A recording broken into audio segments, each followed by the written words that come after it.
Ja, hallo Leute, willkommen bei Bushcraft & Nature. Heute geht es hier drum, und zwar möchte ich euch heute zeigen, wie ihr einfach und günstig Seilspanner fürs Bushcraften herstellen könnt. Ich habe die Spanner schon seit circa 2 Monaten im Einsatz. Die haben sich bei mir bis jetzt schon super bewährt. Ich bin begeistert und ich finde auch, die Spanner sehen viel wertiger aus wie diese Plastikkugelspanner aus China. Ja, wozu man die gebrauchen kann, zeige ich euch jetzt.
Da es schon langsam anfängt zu dämmern hier im Wald, die Tage sind recht kurz, gehe ich jetzt mit euch erstmal nach Hause in meine Werkstatt und dann zeige ich euch, wie man die Spanner bauen kann.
So Leute, jetzt bin ich wieder zu Hause angekommen, bin in meiner Werkstatt und nun werde ich euch mal was zu den Spannern erzählen.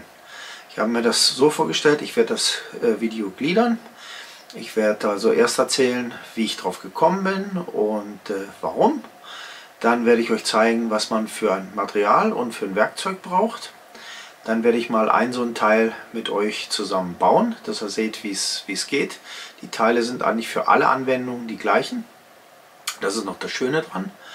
Und dann im 4. Teil werde ich euch dann zeigen, wie man die einzelnen Spanner macht. Und zwar verschiedene Knoten, wie man die knotet und wie ihr die verschiedenen Bauformen herkriegt. Okay, dann geht's los. Ja, und wie bin ich nun auf die Idee gekommen? Ihr könnt euch sicherlich noch an das Video erinnern mit dem selbstgebauten Ridgeline Kit. Und zwar war das hier. Und das hat ja gedient, um Tarp möglichst schnell abzuspannen, ohne groß zu knoten. Zum Beispiel, wenn plötzlich Regen kommt. Ja, zur Erinnerung, die Funktionsweise ist ja die folgende. Man geht einfach nur mit der Ridgeline auf der einen Seite um den Baum, steckt das Paracord durch, nimmt den Sicherungsbolzen und schon ist es fest. Dann kommt der erste Prusik-Spanner für das Tarp, der schon an der Ridgeline befestigt ist, und der zweite, um das Tarp dazwischen abzuspannen. Das andere Ende ging dann wie gewohnt um den Baum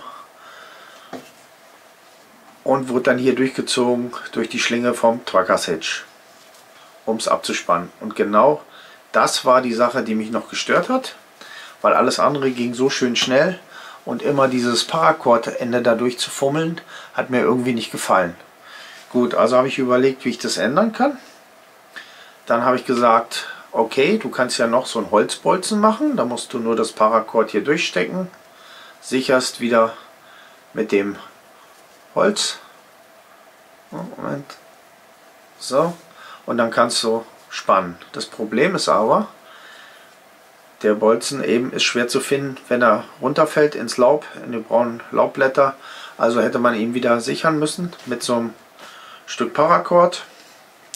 Ja, und das Problem daran, oder die Geschichte, die mir nicht gefallen hat, ein Problem wäre es eigentlich nicht gewesen, ist eben, dass sich das schlecht verpacken lässt. Das wäre also ein Teil gewesen hier mit 1000 Schnüren und irgendwie hat es mir nicht gefallen und ich habe mir gedacht, Mensch, das muss doch irgendwie anders gehen. Also habe ich dann weiter überlegt und bin dann einfach irgendwann auf die Idee gekommen, ja Mensch, warum bohrst du nicht ein Loch durchs Holz? Und dann kannst du es auf die Ridgeline auffädeln, es kann nicht runterfallen und du hast es direkt am Mann. Ja, das habe ich dann auch gemacht. Sieht dann so aus hier. Ist fest. Hinten kann man Knoten machen, dass es nicht von der Ridgeline fällt. Also ist eigentlich safe. Dann geht man hier durch die Schlinge vom Truckers Hitch und kann es hier abspannen. Als ich dann die geänderte Variante das erste Mal aufgebaut habe, also das Tarp abgespannt habe, habe ich dann relativ schnell gemerkt, dass ich eigentlich einen genialen Seilspanner gebaut habe. Die Funktionsweise zeige ich euch jetzt mal von nahen. So sieht das Ganze jetzt von nahen aus. Das hier ist die Schlaufe, wo es durchkommt. Hier unten das Seil, das ist das, was zusammengezogen wird. Und das obere Stück ist das, an dem man zieht. So, wenn ich jetzt ziehe, dann seht ihr schon, der Klotz dreht sich nach vorne und gibt das Paracord frei.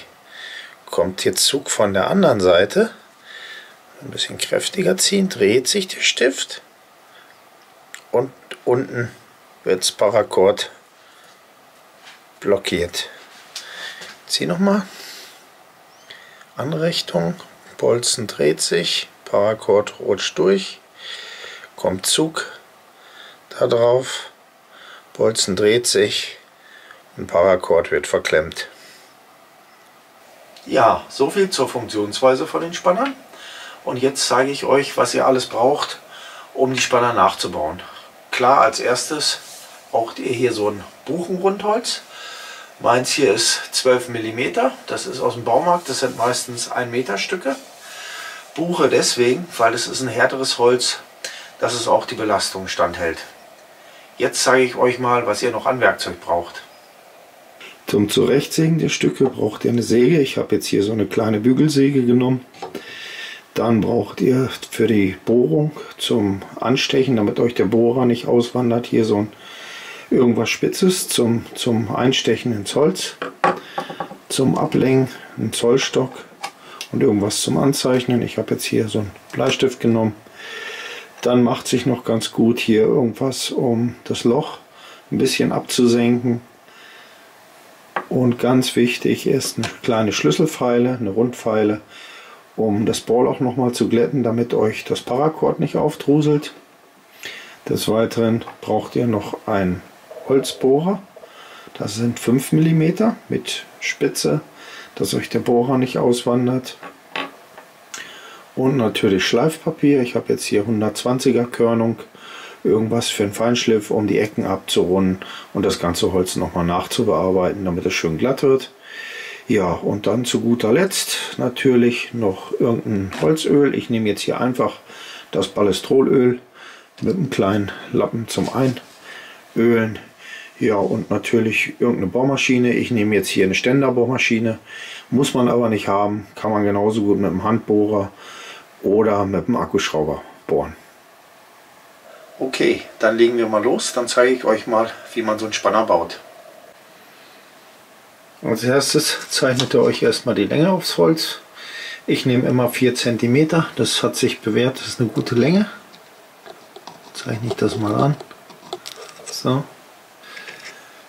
Und dann sägen wir das Holz einfach ab. Aufpassen. Finger dran. 4 cm, wie gesagt.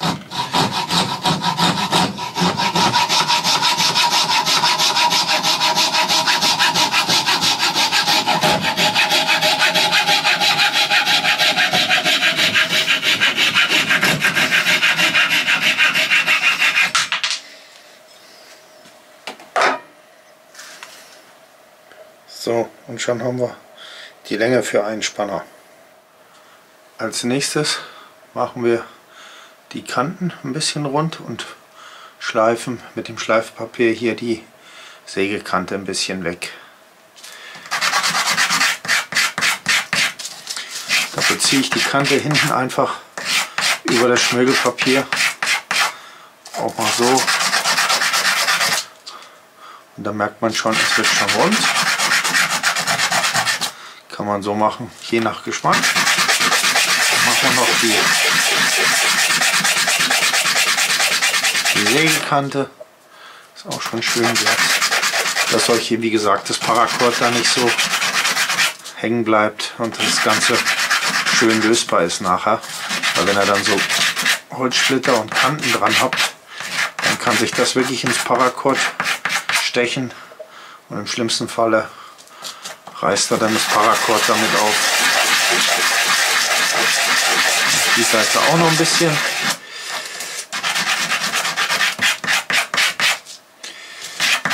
Wie ihr seht, braucht ihr gar nicht viel Werkzeug.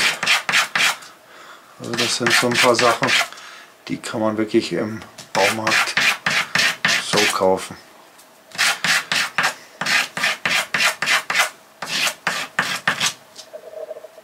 So, fertig. Jetzt sieht man, das ist so ein bisschen abgerundet, die Ecke. Und da auch.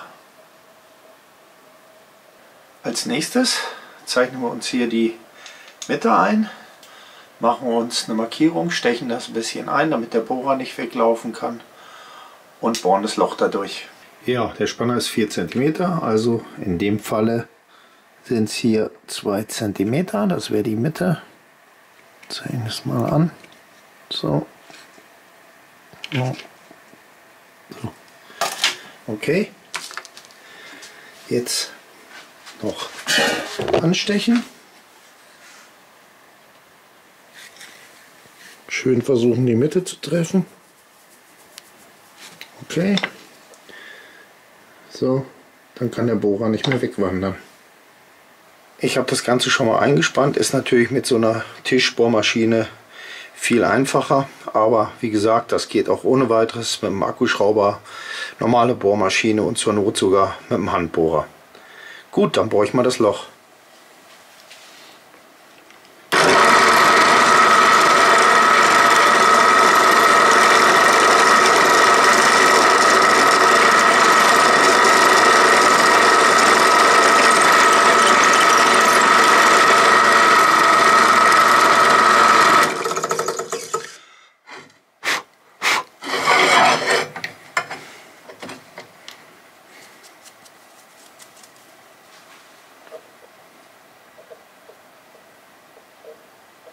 Als nächstes entgrate ich das Bohrloch, damit die Schnur schön da drin laufen kann.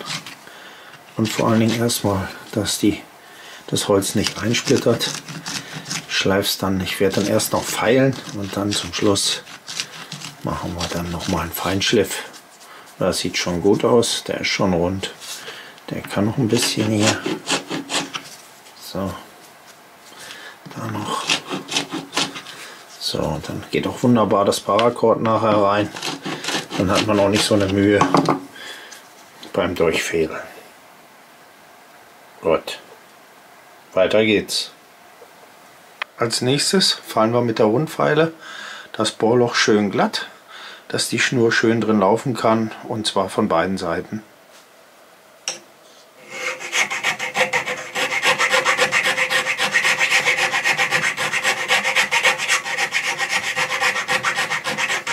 Aber hier nicht zu viel wegnehmen, sonst wird das Holz nachher zu dünn. So, nochmal drehen, die andere Seite. Nicht ganz mittig. Von beiden Seiten, weil die Feile ist ja nicht ganz gleich dick, dass auch wirklich beide Kanten erwischt. Und irgendwann kommt man dann auch mal durch hier mit der Feile. Bin gleich so weit hier. So, da ist auch noch ein Grad. Das ist eigentlich die wichtigste Arbeit, nicht zu doll drücken, dass es wirklich schön im Spanner laufen kann.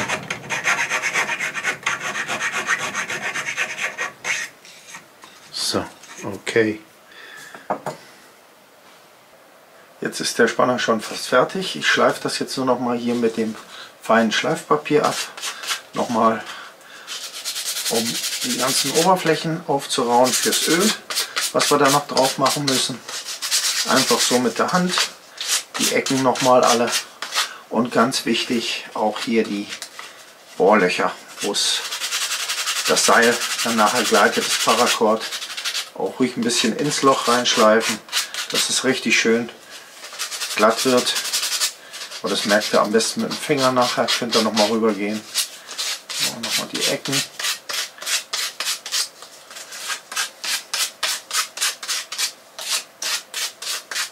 Ja, super. So, filmen wir nochmal. Ist alles glatt. Hier hakt da nichts mehr. Ja, und schon ist ein Spanner fast fertig. Ich zeige es nochmal hier in der Kamera. Da sind die Ecken, das ist alles schön rund. Gut, jetzt müssen wir es nur noch einölen, damit es vor Feuchtigkeit geschützt ist und das Holz nicht quillt. Ja, und dann ist der Spanner schon fertig. Zum Einölen könnt ihr irgendein Holzöl nehmen oder ich nehme hier das Ballestrol, das reicht völlig aus. Und dann macht man so ein bisschen auf den Lappen hier. Das ist hier so ein altes Wischtuch. So. Und dann gehe ich erst hier, wenn noch das meiste Öl ist auf dem Lappen, gehe ich erstmal da, wo die Bohrung ist, dass es schön reinzieht. Und dann reibt man das Ganze schön mit dem Öl schön reichlich ein, dass es einzieht. Kann man auch wiederholen, den Vorgang, dann wird es noch besser. Zweimal. So, und dann ist der Spanner schön eingeölt und fertig. Das lasst ihr jetzt ein bisschen liegen und dann könnt ihr das Paracord durchziehen.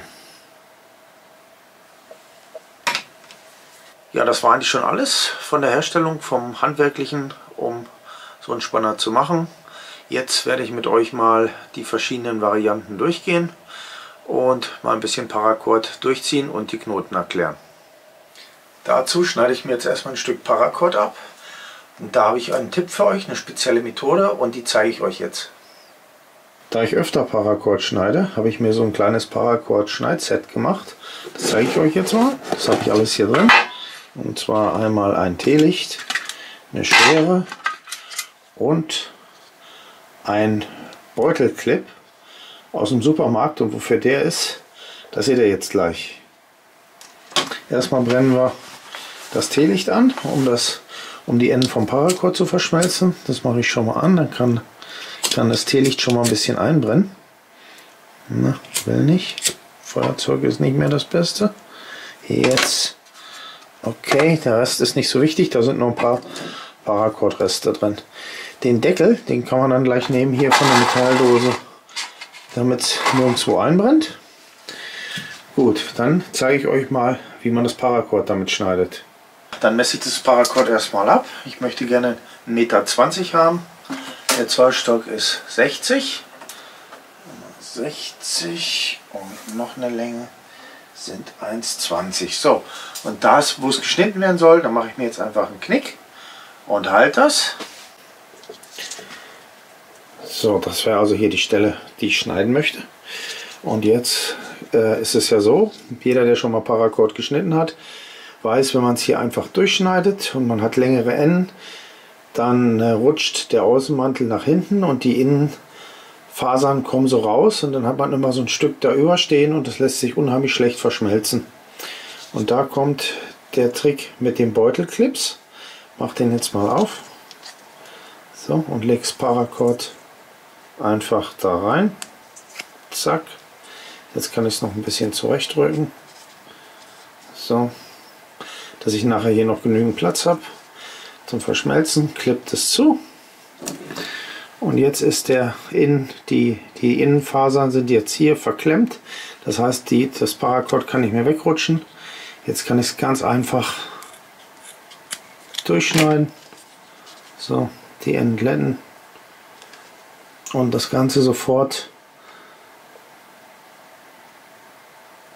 zweimal verschmelzen. Wir brauchen noch ein bisschen. Meistens mache ich so, dass ich ihn leicht brennen lasse. Dann wird das Ende schön schwarz. Aber ihr müsst es dann über Kopf halten. So. Fertig. Jetzt kann man das auch gleich so ablegen. Kommt nicht auf den Tisch. Jetzt warte ich einen Augenblick. Und dann können wir anfangen, den Spanner zu knoten. Dann nehme ich mal das Paracord hier raus. Clips kann weg, den brauchen wir nicht mehr. Restliche Paracord auch weg. So, jetzt habe ich hier genau mein Stück für den Spanner. Gut, dann lege ich jetzt mal schnell hier ein bisschen einen dunklen Untergrund hin, dass man das nachher besser sieht, damit ich das schön filmen kann. Und dann machen wir den ersten Spanner. Als erste Variante zeige ich euch den einfachen Seilspanner. Dazu brauchen wir hier eine Schlaufe, wo wir den Holzknebel durchziehen können. Die knote ich mit dem Spielenstich. Und zeige ich euch mal, wie der geht. Ihr macht erst hier einfach einen Knoten rein. So. Und dann führt ihr das Paracord genau an der Stelle wieder zurück und macht dahinter genau nochmal einen Knoten. So, okay. Jetzt seht ihr schon. Jetzt liegen die da so und der große Vorteil von diesem Spielenstich ist, A, löst er sich nicht, er sieht gut aus und man kann ihn beim Knoten noch anpassen. Das heißt, ich kann jetzt hier genau das noch so anpassen, dass ich die richtige Länge zum Ende habe, die ich haben möchte. So, ziehen wir den mal an und den anderen kann ich jetzt hier vorwärts bewegen und kann auch noch die Größe von der Schlinge ohne weiteres anpassen. Mal schauen, dass wir eine schöne Größe kriegen. Oh, das ist immer noch zu groß. Habe ich ein bisschen viel genommen, aber ist ja egal. Ist ja gut zum Zeigen. So, jetzt haben wir schon weniger. Und noch ein bisschen weg hier. So, ich denke, ja, so die Größe, die ist gut. So, dann habe ich ungefähr die Größe. Ja, das ist nicht schlecht. So, und wenn ihr das Ding justiert habt, dann fangt ihr an und zieht die Knoten fest. So, schiebt das voneinander hier. Und jetzt an jedem Ende schön ziehen, gegeneinander. So, und dann habt ihr den Spielenstich. Und der sieht auch noch gut aus. Mal sehen, ob die Kamera das fokussiert hier. Die Hand drunter halten. So. So, etwas besser. So, und der sieht auch noch richtig gut aus. Und das Seilende geht auch nach hinten. Ich nehme den unheimlich gerne. Okay, dann haben wir unsere Schlaufe. Jetzt müssen wir eigentlich nur noch unser Spannholz da drauf ziehen. So. Und noch einen Endknoten machen, dass das Hölzchen da nicht runterrutscht. Nehmen wir mal den hier. So. Fischerknoten. Der passt schön dazu. So. Ja, und schon haben wir den einfachen Seilspanner fertig. Der einfache Spanner ist Paracord sparend. Ihr könnt also große Längen machen, weil er ja nur ein Stück Paracord braucht. Bei dem doppelten braucht er halt mehr. Er hat den Vorteil, er ist leichter, aber er hat natürlich auch einen Nachteil. Wenn ihr jetzt zum Beispiel hier durch ein Molle-System gehen wollt, habt ihr immer hier diesen Knubbel von dem Knoten, und da macht sich dann die andere Variante besser, die ich euch gleich zeige, was ich auch in dem Vorspann für die Axt genommen habe, den doppelten Spanner. Aber jetzt probieren wir erstmal den aus. Ich zeige euch das mal hier schnell. Ich habe hier einfach mal eine Decke genommen. Da machen wir jetzt mal drum und ziehen die mal zusammen.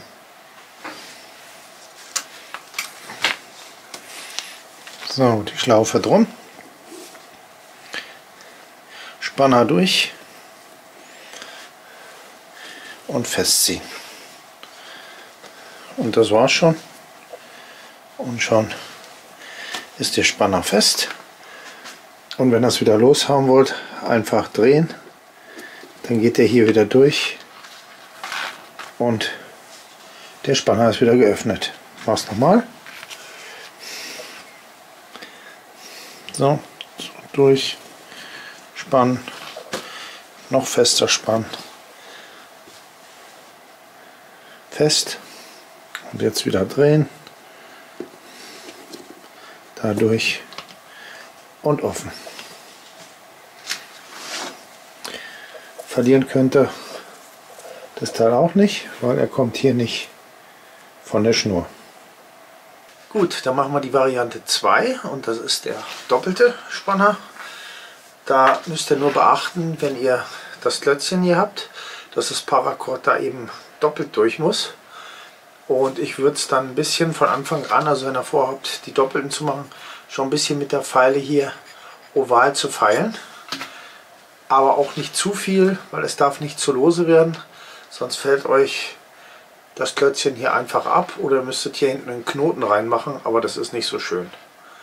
Gut, dann zeige ich euch mal, wie ich den Spanner binde. Der doppelte Spanner ist eigentlich noch einfacher. Man muss hier nur die beiden Enden zusammenknoten. Meistens wird ja dieser Knoten hier genommen, sieht man ja oft in den Lanyards. Ein ganz normaler Knoten, doppelt und dann zugezogen. Der sieht dann so aus hier.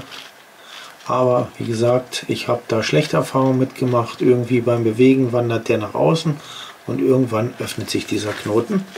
Also nehme ich auch hier den Spielenstich. Machen wir erstmal einen Knoten wieder. Zack und durch. Und den zweiten dahinter. Auch dadurch. So, da sind sie. Jetzt kann ich den hier noch ein bisschen wieder anpassen. Das finde ich eben auch so toll, dass man den Knoten genau ausrichten kann. So, ziehen wir es wieder. Zack, zack. Na, das ist noch ein Stück zu viel. So ein bisschen hier.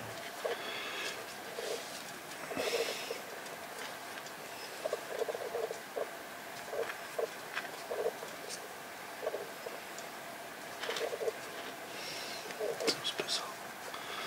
Soll ja schön aussehen. So. Ja. So, ein Stück Reserve. So, seht ihr? Und der sieht auch viel schöner aus.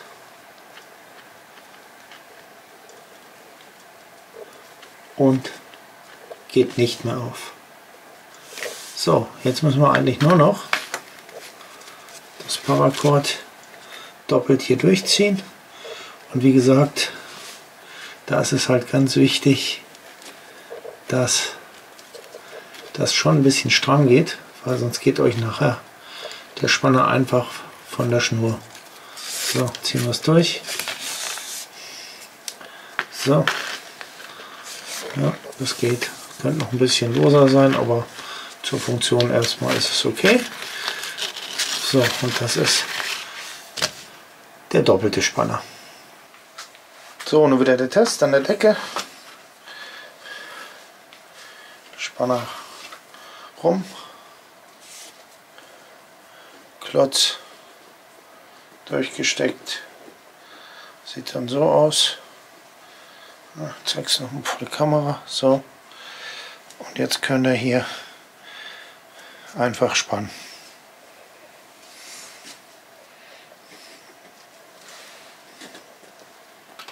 So. Fest. Auf ist genau das gleiche. Ihr dreht das Klötzchen, dann rutscht das hier wieder durch und zack ist es auf.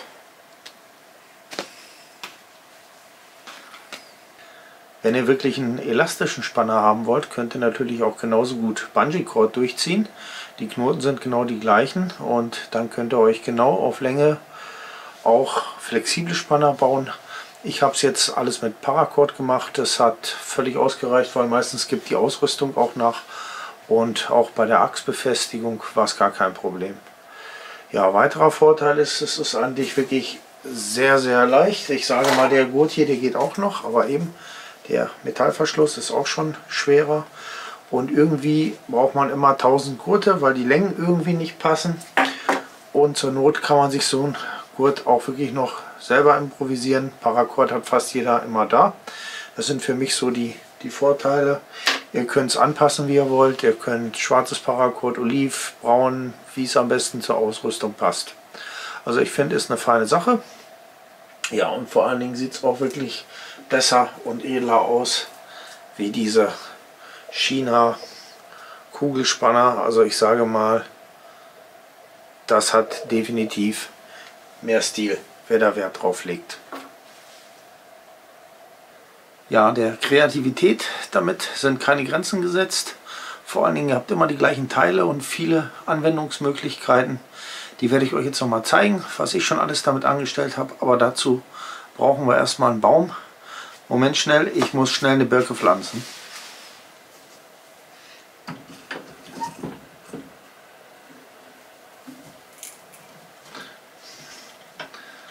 So, Baum steht. Jetzt kann ich loslegen. Jetzt zeige ich euch mal, was ich noch so alles gemacht habe. Ja, ich habe mir zum Beispiel hier so ein Teil gemacht mit einem Endknebel und hier der Spanner. Und das Ganze kann man nehmen, zum Beispiel um einen Rucksack oder einen Tarp schnell am Baum abzuspannen. Zack. So. Wenn man mal sieht.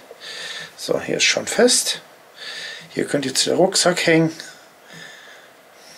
Oder das Tarp. Und wenn ihr fertig seid, genau wieder das gleiche. Drehen. Fertig. Weg. Zusammenlegen. Man kann es auch als einfache Befestigung nehmen für die Ritschlein am Baum.